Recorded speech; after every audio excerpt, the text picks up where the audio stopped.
Welcome to the WRT Boxing Show.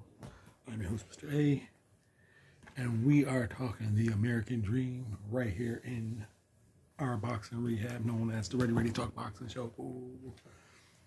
Now, Erislandy Lara fighting Thomas LaManna gets a lot of, I don't know if it's getting mixed reviews or just shitty reviews, you know? But I gotta say, what is really wrong with the fight? You know, it's a guy making his debut at a new weight.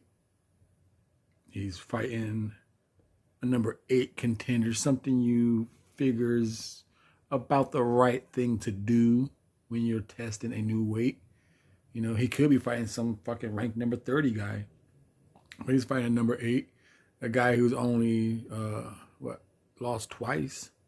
You know, he's at 29, you know, right at the turning to the peak of his career, the prime years. You know, he's doing what we're asking the welterweights to do: fight some of the young bucks, fight some of the new meat. No one wants to fight Ennis. No one wants to fight fucking Virgil. Maybe Thomas ain't as hot as them right now, but he is a new, fresh meat. Fucking Erislandy Lara is 38 years old. He's trying to find a 29-year-old kid. You know, you get with the kid expression, but it's 38 versus 29. No one else is doing this. You know, the people we want to see fights ain't taking on fights. And like I said, he's new weight, taking on a nice mid contender, if not contender, and a ranked number 8. And if you want to nitpick it, we can. Is Thomas LaManna a world beater? Not to the average boxing fan. No, he's not. You know, but with seeing Warrington get fucked up, seeing what upsets was there? There was just a big upset just recently. We saw fucking Liam Williams go balls to the wall. You know, with fighters going out, I know there's a big upset. I just can't think of it right now. It was after the Warrington fight. But you're seeing boxers, you can't count out that underdog. You know, you can't count him out, especially when he knows he has an old man in front of him. Lara ain't going to move. You know, and like I said, who did the other champions fight? At 160, you know, Demetrius Andrade is facing, you know, just the same shit Lara's about to face. He's facing the number 8 guy. That's just about who Demetrius Andrade's been facing because no one wants to fight him. So he's left facing 1s and 5s and 4s. You know, Lara's fighting the number 8, coming up to a new weight class, becoming the belt. Gennady Golovkin for who? Rose, Surmeta. Yeah, it's a mandatory, but Surmeta, you know. People are gonna say, "Oh, he's levels above Thomas LaManna." You know, no one's immediately gonna say that. You're gonna have to see that fight for you to say that. And he fought Derenchenko, just like Jamal Charlo. He fought Derenchenko, but Centaneo, Dennis. You know, he fought a bunch of people on Thomas LaManna's level, maybe a little above it. And then you have the other champion who just got promoted, Ryota Murata. Who the hell did he fight? What superstars did he fight that's so much better than Thomas LaManna? He fought Rob Brandt. We say Rob Brandt's the goods now, but he was known for going up in weight and losing in the tournament. That's what he's known for, you know. And then he got his ass demolished in the rematch.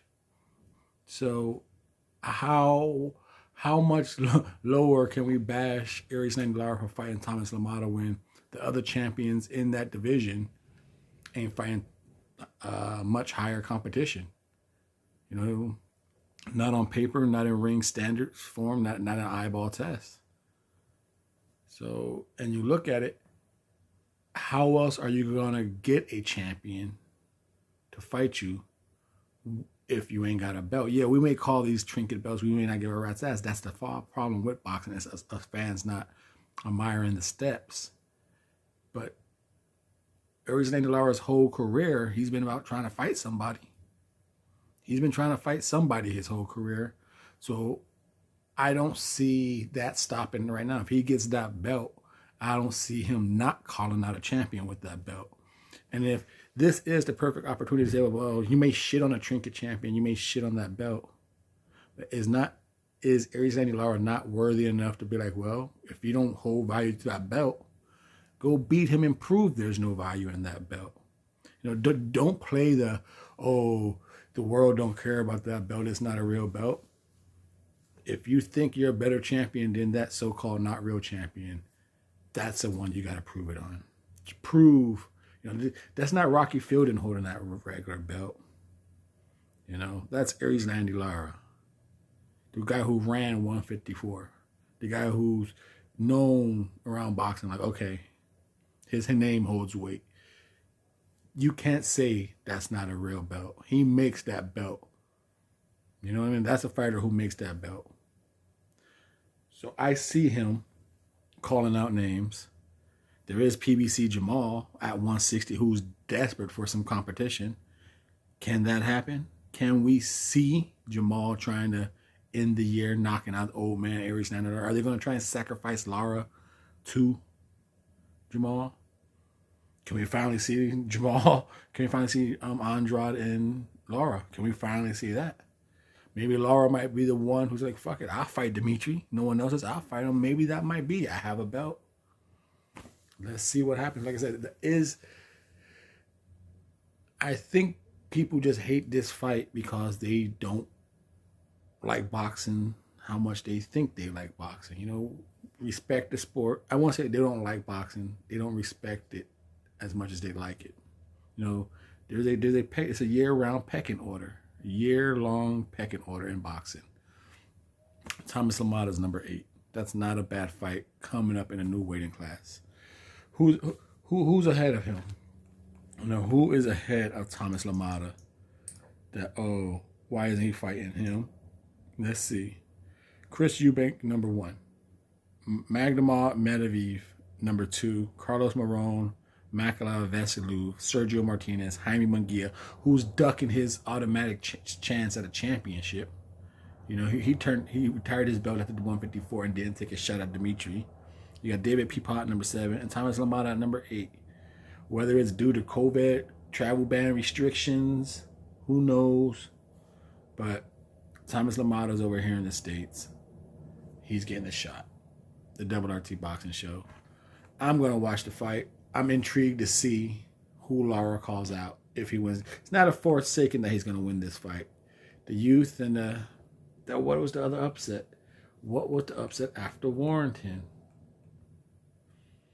Can I think of it? The WRT Boxing Show. Thank you for your time and support.